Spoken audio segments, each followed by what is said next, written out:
Breaking tonight, 26 people confirmed dead after a shooting inside a church in Texas. We'll bring you everything you need to know about this tragic event, including new information this hour on the background of the shooter. We'll also bring you live from Japan any latest developments from the important visit of the president to Asia. Evening, everyone. Welcome to The Next Revolution. I'm Steve Hilton, and this is usually the home of positive populism. But there is nothing positive about the news today from Texas. The investigation just underway tonight into the shooting during services inside the First Baptist Church in Sutherland, Texas. That's about 30 miles southeast of San Antonio. As we've said, at least 26 people are now confirmed dead. One of the victims just 5 years old.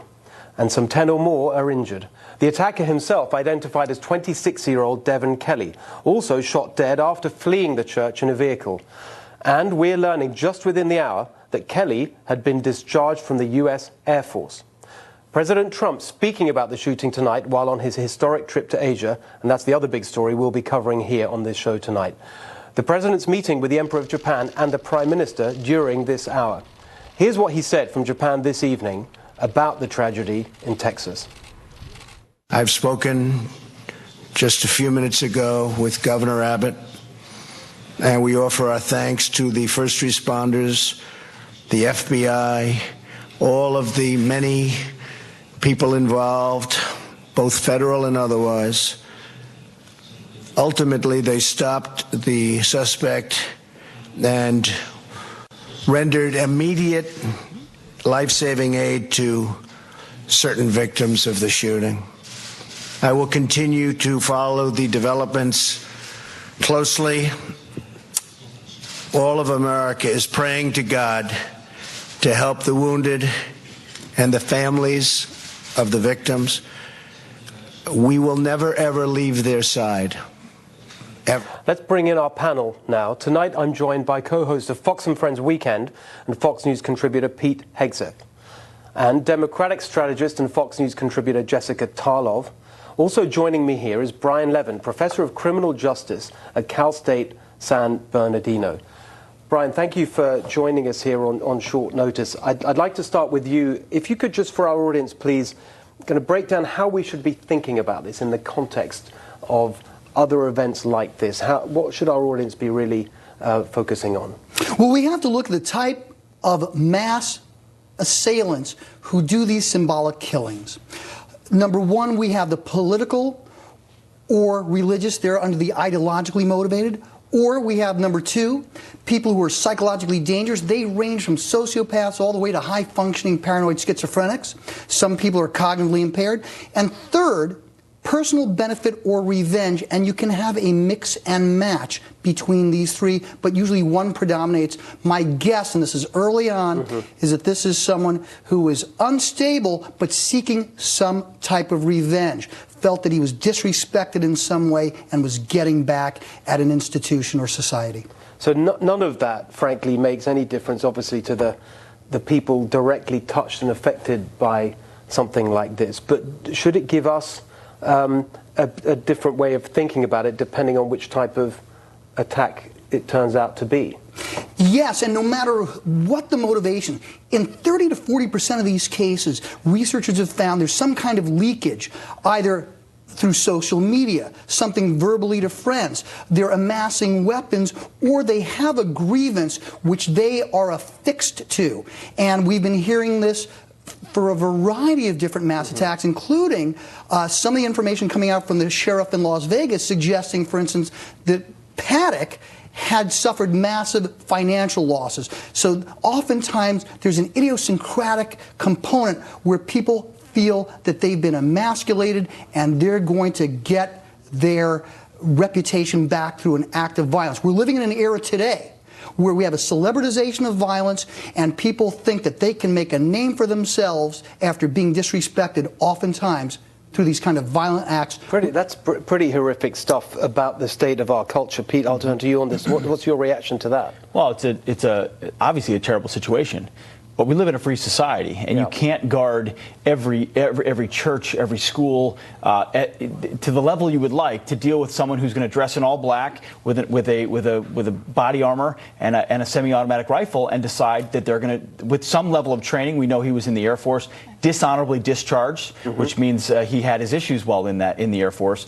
You can't guard against all of that. So as tragic as it is, it shouldn't unleash necessarily a set of reactions that lead to an overburdensome reaction from the government or others. I would also note it was a free citizen who was armed himself or herself outside the church that ultimately stopped this attack as well. I just think we should just make clear that while we have had it confirmed that he was discharged from the Air Force, the circumstances of his discharge are still being speculated on, and we're not 100% sure what those circumstances are. But when they do become clear, I'm sure that'll illuminate some of the points perhaps that you've been making. Jessica, what's your reaction? My reaction is, first of all, how disturbing this is and that it's such a common occurrence. Before the show began, we talked about how I was sitting in a green room, just a week ago, right before the terror attack in New York, where I'm from, and that Las Vegas was actually only 5 weeks ago, which it seems like an eternity. And I'm not sure really where the conversation has gone from that, because the whole nation was up in arms, and we had word that the NRA wanted to ban bump stocks and the like, and now that conversation is absolutely gone.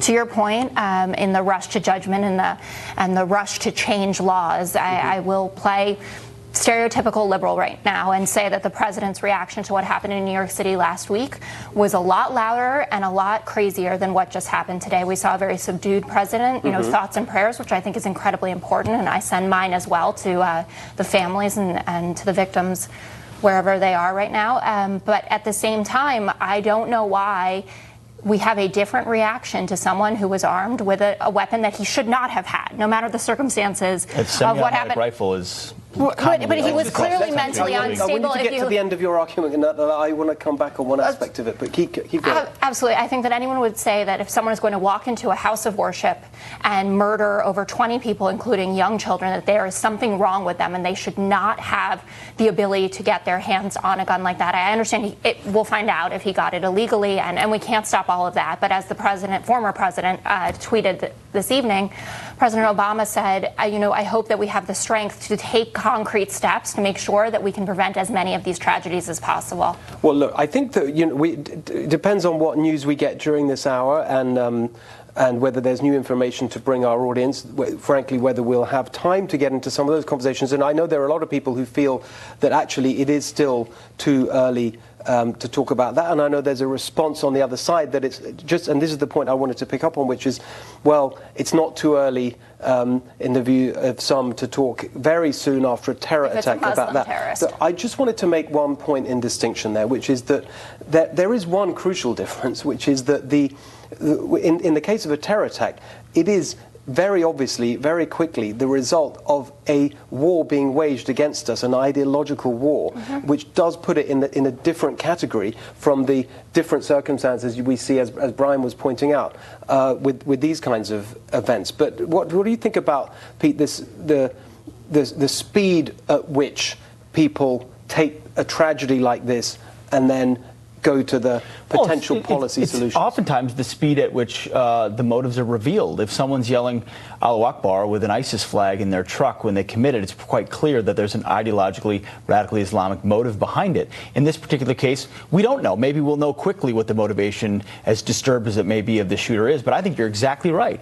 An ideological war being waged against us and tactics being used here motivated Islamists to attack us. It doesn't change whether 26 are dead here or 26 are dead there, but it has a larger impact on the way we react to it, as opposed to citizens who may be disturbed, as terrible as it may be, but may have a lawful as a type of ideology problem. I mean, and that's the point here. Not the same level of a war being waged against us by radical Islamists. Mental illness is such an enormous problem for our country, and I feel that our congressmen and our senators are far too slow and unwilling to act upon that so that we can prevent tragedies like this. No one who shoots up a church is sane. I think that funnily enough, that part of it, doing something more about mental illness, is somewhere where you might have some unity. I just and some bipartisan agreement there. But just before we break, I just wanted to see if you had anything, Brian, to add to that question about action around the mental illness part of this. Of course, there has to be action around the mental illness part, but like a physician, we have to look at the whole body. And the fact of the matter is we've seen with Dylan Roof and we've seen with others, people who had no right to have these kinds of weapons. Indeed, Antonin Scalia, who wrote the decision in the Heller case, said in protecting the right of having a handgun in the home, he said that the Second Amendment doesn't necessarily interrupt you, Brian, just for a second for our audience to say this is live pictures now from Japan with the president with the emperor there. Sorry, just to explain what our viewers are seeing. And thank you for having me. But look, as we've seen our community in San Bernardino, people who had access to firearms that shouldn't have had access to it. So you got to look at both sides. Bottom line, though, it's very interesting. If we look at the number of casualties from long rifles, of which this type of firearm was a subset, we see relatively few homicides to the whole nexus of firearm-related homicides. Most people are killed by handguns, and that's a big part of the problem. But as I said, Antonin Scalia said that the Second Amendment is not a bar with respect to having somebody not have access under all circumstances to any kind of weapon. So the bottom line is the Second Amendment, like all fundamental rights, does not protect every circumstance and everybody from getting any kind of weapon they want. This is a political issue, not a constitutional one. I'm sure we'll get to some of those points later. We're going to have to take a break now. We're continuing to monitor the events in Sutherland, Texas, as well as across the world in Japan, as you just saw, where the President and the First Lady are meeting with the Emperor and the Prime Minister. The panel and I are coming back in a moment. Please stay with us.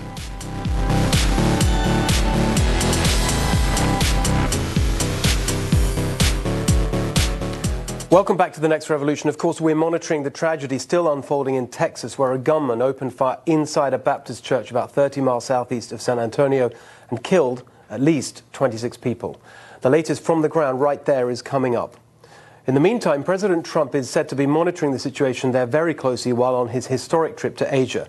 The president in Japan at this hour, and now John Roberts is there right now live. He joins us from Tokyo. John, obviously this is a big disruption to the president's intentions for this trip. How much has changed in terms of his focus and those of his hosts there in Japan?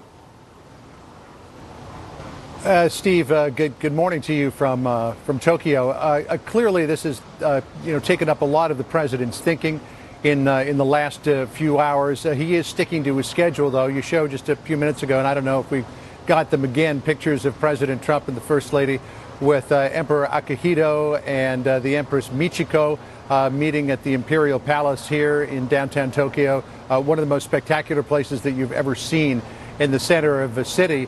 Important to note, too, that the Emperor and his Empress have been married now for almost 60 years. They'll celebrate their 60th wedding anniversary in 2019. He has held the throne for almost 30 years, and it is tradition for every American president who comes to Tokyo to visit with the Emperor and the Empress. Now, as for President Trump's response to the shooting in Sutherland Springs, a short time ago, he was giving an address at the U.S. Embassy here in Tokyo to U.S. and Japanese business leaders when he sounded a very somber note off the top of his remarks. Let's listen here. We cannot begin to imagine the suffering of those who lost the ones they so dearly loved. Americans do what they do best. We pull together. We join hands, we lock arms, and through the tears and through the sadness, we stand strong, oh so strong. My administration will provide its full support to the great state of Texas and all local authorities investigating this horrible crime. And it was just a little more than a month ago that President Trump made condolence remarks following that horrific shooting in Las Vegas back there on October the 1st. The president would later go to Las Vegas to visit with some of the families of the victims and meet some of the victims who were in the hospital recovering from their grievous wounds. And as he did when he addressed the situation in Las Vegas, the president today used very much the same language and again praised the first responders who responded so quickly and so effectively to the shooting there at the church in Sutherland Springs. Let's listen to what else the president said. I will continue to follow the developments closely. All of America is praying to God to help the wounded and the families of the victims. We will never, ever leave their side, ever. We will never, ever leave their side, ever. Those exact words were spoken about the victims and the survivors and the family members of the people who were so grievously wounded in the Las Vegas shooting back there again on October the 1st. We also heard from the former president, Barack Obama, who weighed in on the shooting on Twitter, saying, quote, "We grieve with all the families in Sutherland Springs harmed by this act of hatred and will stand with the survivors as they recover.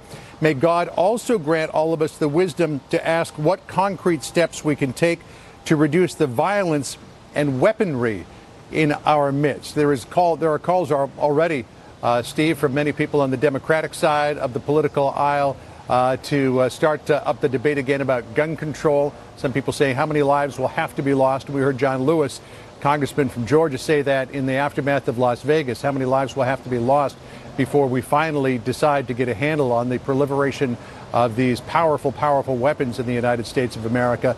The president certainly staying away from that argument, at least for the time being, though after Las Vegas there were calls, and even the NRA supported calls to ban those so-called bump stocks or slide fire stocks that allowed the shooter in Las Vegas to shoot so quickly so many rounds of ammunition. We do not know whether or not the shooter in Sutherland Springs had a slide fire or bump stock on his weapon, but certainly he took a lot of lives with him there earlier today. Steve?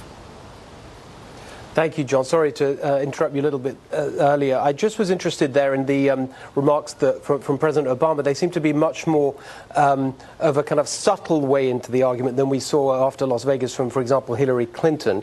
And they certainly echo the kind of approach, I think, other Democratic leaders like Nancy Pelosi, sort of talking about action but not getting as political as Hillary Clinton did and was really condemned for straight after Las Vegas. Just while you're with us, I wanted to ask one more question, if I may, about the Asia trip. A lot of people interested in what probably is at the top of the agenda, North Korea. How much of the trip will also focus on trade, and how are those two things going to be connected in the president's and his team's eyes as the trip unfolds?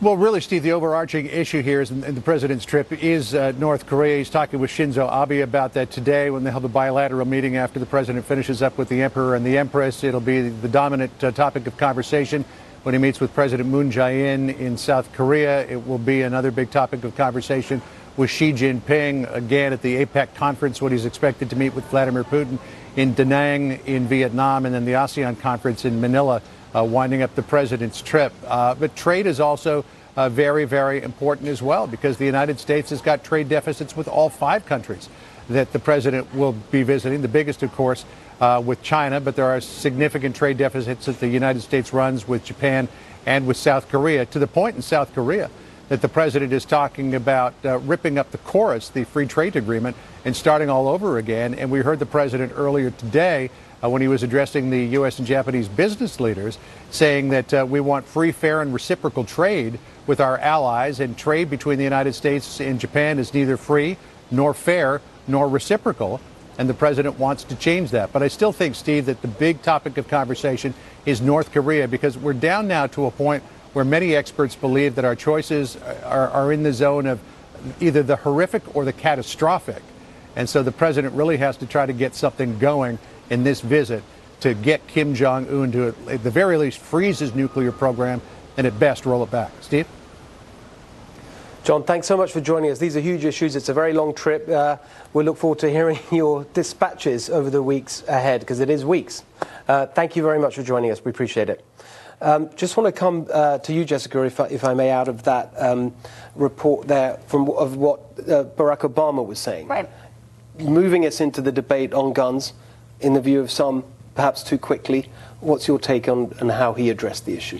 I think it was spot on. I don't mind the politicization of this, because I do think it is a political issue at this point, because our congressional leaders are the ones, I think, who can save us from a lot of this damage. But I thought he struck exactly the right tone, and I think that he has consistently done that. There are people, I believe, on both sides of the aisle, if they're being honest about it, who will agree that President Obama was certainly one of our best presidential orators. I mean, listening to him, whether you agreed with the content or not, he put things together well. He expressed them properly. I don't think anyone doubted his compassion for the people that he was talking about, or could have seen him down at the church in South Carolina singing Amazing Grace and doubted any of that. So I think it was exactly right, and I like the idea, as you put it, the subtlety of pushing an agenda. I think that's what we have to do, because there has been a narrative created by those on the right and the NRA that liberals are trying to take your guns.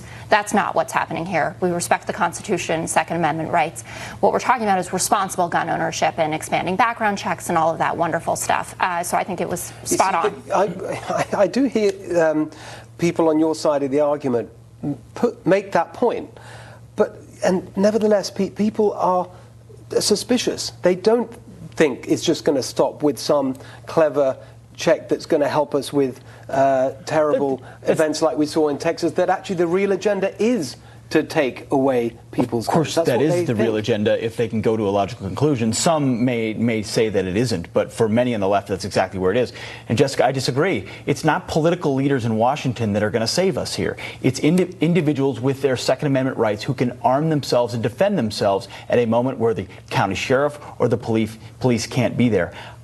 Maybe a background check would have disqualified this guy. Maybe not. Maybe he was otherwise a perfectly sane individual. Hang on a second. We don't know that yet. Maybe he would. Maybe not. If he was, then he had it illegally in the first place. Potentially, not potentially. Who knows? But even so, he could have illegally obtained these weapons. We live in a world where we have this right, and responsible gun ownership is the world we live in. So seeking, I think it's a very left-wing way of looking at the world, that it's going to be a political solution, some sort of a policy option in Washington that's going to somehow save us from the situation.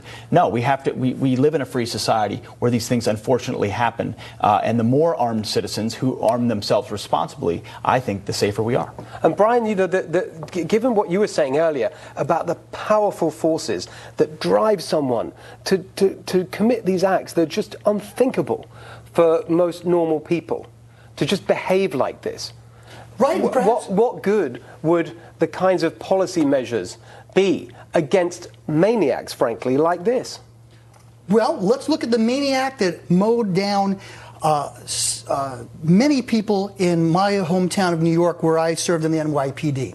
The bottom line is, if I can respectfully kind of try and go in the middle here, is that fundamental rights like freedom of speech, interstate travel, and even marriage can be regulated, and so can gun ownership. And I think most people can agree that an inconvenience, perhaps, with respect to background checks or certain types of ammunition or certain types of high-capacity magazines should be on the table, at least for discussion. If we're going to approach this by saying every time we want some reasonable regulation, we're going to take guns away from people like myself and others who are law-abiding, I think that's a little bit of a red herring. We allow motor vehicles, but we don't allow people to go 200 miles an hour. And the bottom line is, if we can't necessarily keep the gun out of the hands of every unstable person, but reasonable checks and reasonable balances with regard to this right as well as others, I think would make a difference. You hear that word a lot, reasonable, and it's in the eye of the beholder, or whatever the phrase is. How does technology affect some of this? Because frankly, when you've got the increasing ability, and it's just going to accelerate, of people to literally print guns at home with 3D printers and so on.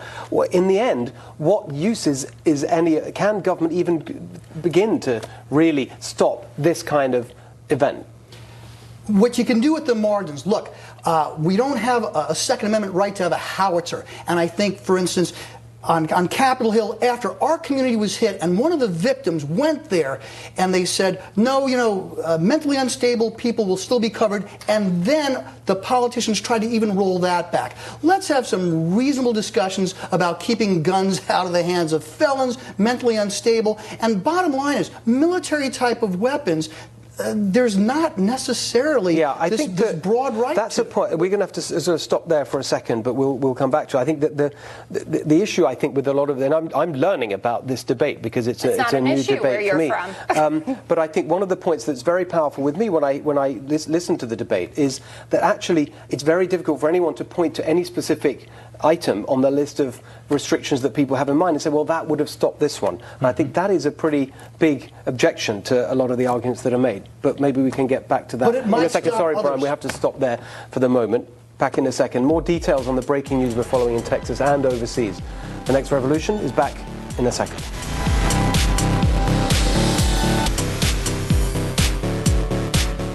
Welcome back to The Next Revolution. We're live in Los Angeles monitoring breaking developments in southern Texas after today's deadly mass shooting, and in Japan, where the President and First Lady are meeting with the Japanese Emperor and Prime Minister. But right now, let's get back to the shooting. Again, breaking out this morning inside the First Baptist Church in Sutherland, Texas. At least 26 people, as well as the gunman, are dead. Joining me now on the phone is Congressman Henry Cuellar, who represents the district in Sutherland, Texas, where this tragic shooting took place. Congressman, thanks for joining us. We do appreciate your time this evening. Thank you so much. Could you just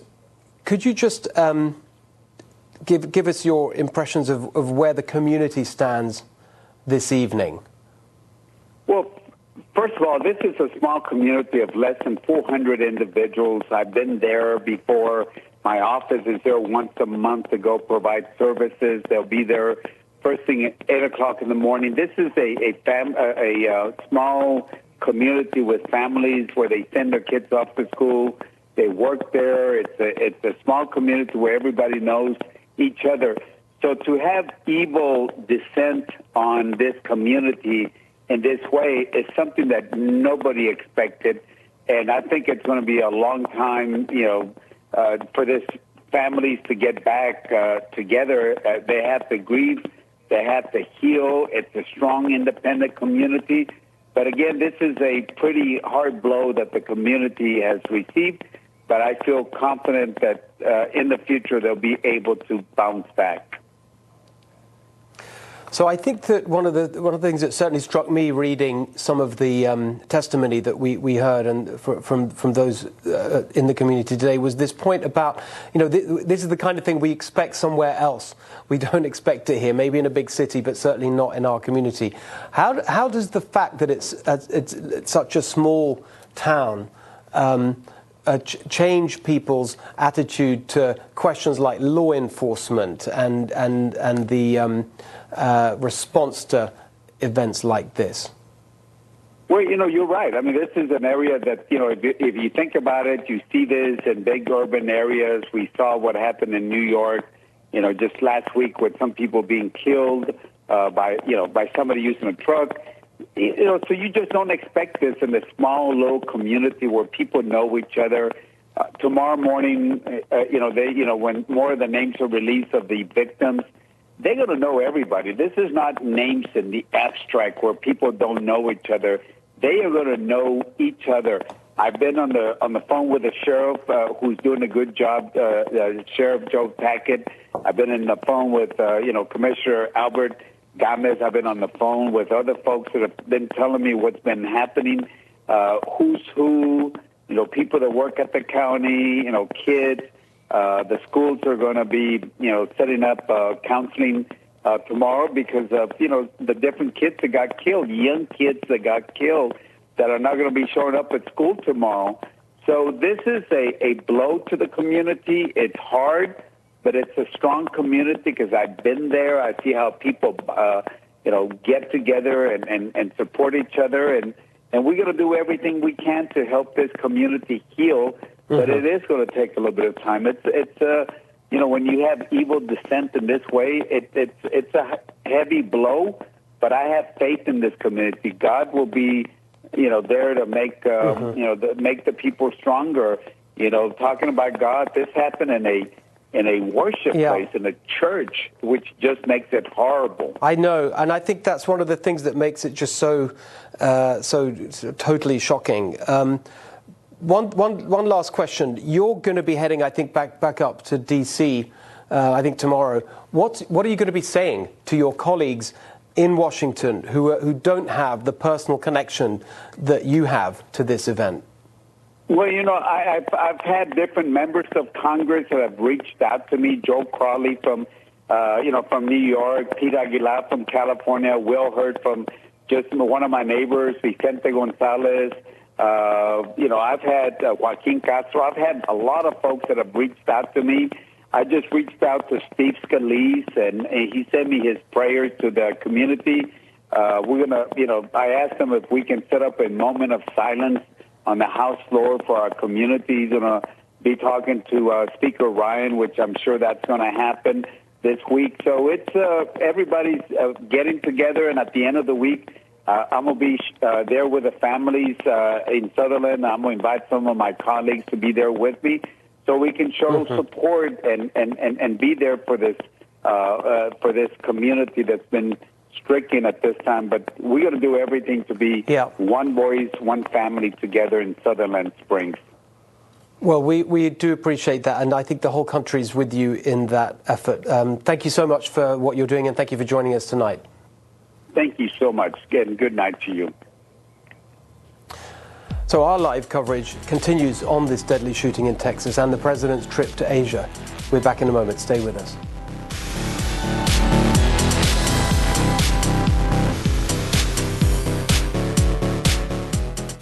Welcome back to the next revolution. At least 26 people killed while worshipping in a Texas church, some 20 injured, and police right now trying to figure out why a former member of the U.S. Air Force opened fire.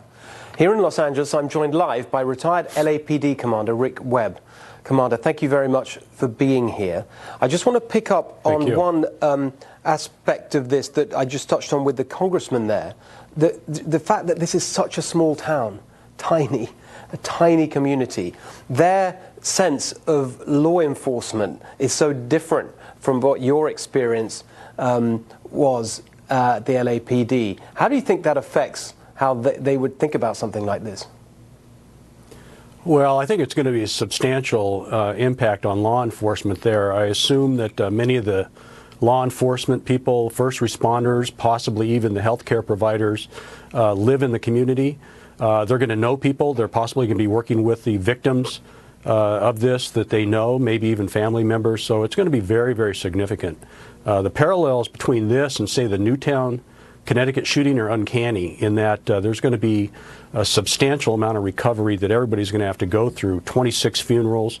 There's going to be hearses lined up and down the streets of that town, and it's going to be the recovery for these people is going to be very, very difficult. Law enforcement, particularly in smaller agencies, have to have a lot of mutual aid. Hopefully the chiefs of police, they have worked together and know each other and on a first-name basis so that they can go in and relieve each other, because a smaller law enforcement agency really just can't handle something of this size. So one of the things that I wanted to get your expertise on is something that I've heard people talk about today in the light of a Facebook post that the killer made a few days ago. And the argument has been made, well, is it possible to do more to identify in advance potential atrocities like this by looking at social media? There's so much information out there. I've heard people say the tech firms should do more to try and help us prevent this kind of crime. Well, I think there's certainly some technological capabilities out there. I'm not very familiar with exactly how they might scrub social media to get that, but the professor talked a little bit about leakage. Very few of these shootings take place without somebody somewhere knowing that this person might act. And there has to be programs in every state so that somebody that knows about this a potential attack notifies authorities. I know Colorado has a thing called Safe to Tell, where students can report potential shootings. And so if people have a leakage outlet, you might say, that would be very, very helpful.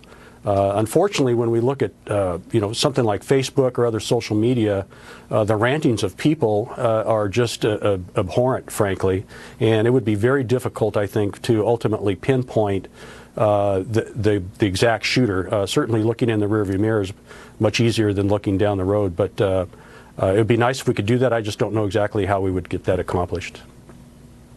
No, I do agree with you. Thank you for putting it like that, because I do think when something so awful happens, we're constantly looking at what could we do, what could have been done to prevent it, what can we do in the future, and the terrible truth is often the answer is nothing.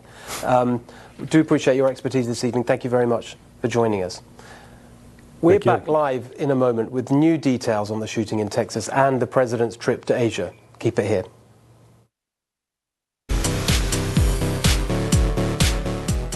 Welcome back, everybody. Let's wrap things up for our coverage with the panel. Pete, I just want to ask you to talk from your experience about the background of this guy, discharged from the Air Force. What do you make of it? Discharged from the Air Force. Some reports say he may have been dishonorably discharged. Fox hasn't yet validated that.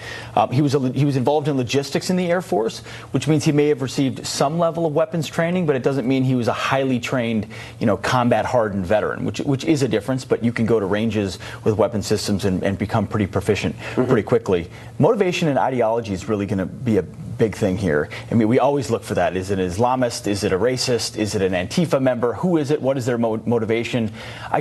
Rather than going straight to the weapon, which is what the left likes to do, go to the gun and say we need to remove it. Even if he was barred at some level because he was dishonorably discharged from gun ownership, he could have obtained this illegally as well. Yes, I imagine that's what happened here, and certainly I also read a report, and I don't know if Fox has confirmed it, that he had other weapons in his car as well. And when you look at someone like a Stephen Paddock, who had a room full of weaponry that he certainly was in no mental state to have, you know that there's a problem here. To your point saying, the left immediately goes to get rid of the gun, the left immediately goes to mental illness, quite frankly. And the thing that it unites all of these people is that they are not stable, and they should not have access to weapons that they can carry out these crimes with. And there isn't an immediate red flag. I just want to get, Brian, that was one of your categories. We opened the show with your overview, the mental illness, the disturbed mind that does this. Is there anything? We were talking with Commander Webb about leakage and spotting the signs. Is there more that can be done, do you think?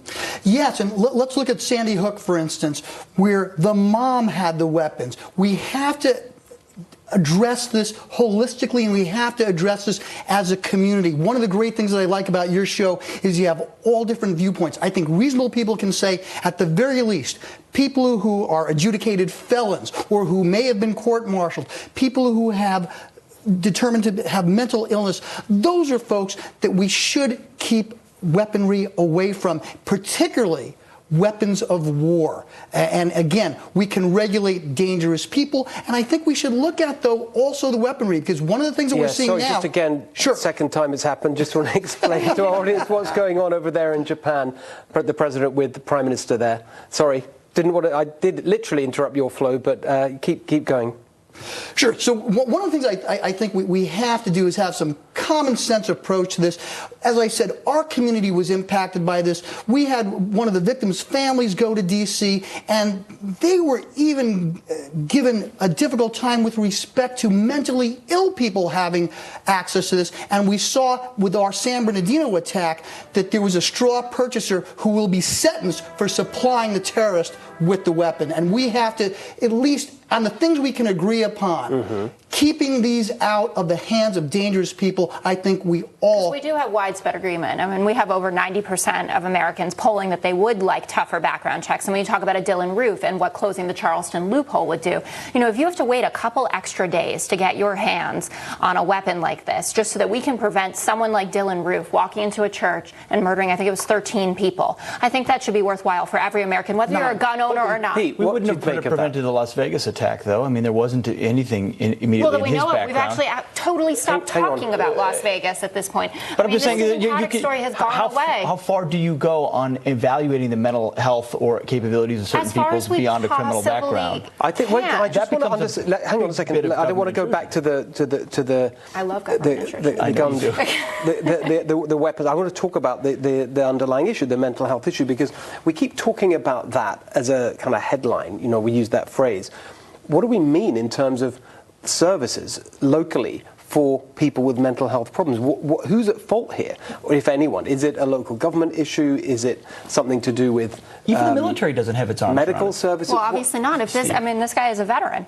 Well, right? he may or may not suffer from post-traumatic stress. We don't know if he served in a combat zone or not. But even within the military mental health services, you got a single-payer healthcare system in the VA that's supposed to provide this, and they can't do it, let alone evaluate it on the civilian side. You said you're in favor of government intrusion. How far are we going to go in evaluating the mental health of people and whether or not they have a fundamental right of the Second Amendment? This is so interesting it's like a writing to me, test the to be counter-argument. one at a time. Have the First Amendment. How far are we going to go? Or you don't. Right, because to go back to what happened last week in the terror attack in New York, there was immediate calls for this extreme vetting. Right, how far will we go to make sure that we are at war? Right, but we also treat Muslims as if they are foreigners. This man was American. I don't think that's a fair comment at all. I really do. When you look at the way that these shootings are treated, we treat a white American man, American-born, as a completely different beast than someone who carries out an attack in the name of Islam. And I take your point, but you look at the Pulse nightclub but hang shooter, on, sorry, Jessica. So I want to get right at the beginning, and I thought very helpfully, Brian set out for us that you've got these different types of motivation, and one of them is ideological, and that's what you're seeing in the case of the Islamist terror, and that's why I do think it's different. It's not just about. But why wouldn't we leap at the health. chance to it's make a different sure? Case. Of course it is, but I'm saying these are all people who are carrying out mass atrocities. So why are we not as anxious to make sure that people who are mentally ill get the treatment that they need, as we are to ban people from coming to this country who might carry out an attack in the name of Islam? I'm afraid we're out of time. Let's just all agree it's a terrible and tragic day today. I appreciate the spirited with debate. Our Christian friends and our friends in Texas. Thank you to all of you for being here, and thanks to you at home for joining us. I'm Steve Hilton. See you next Sunday when the next revolution will be televised. But Fox News is continuing coverage of the shooting in Texas tonight.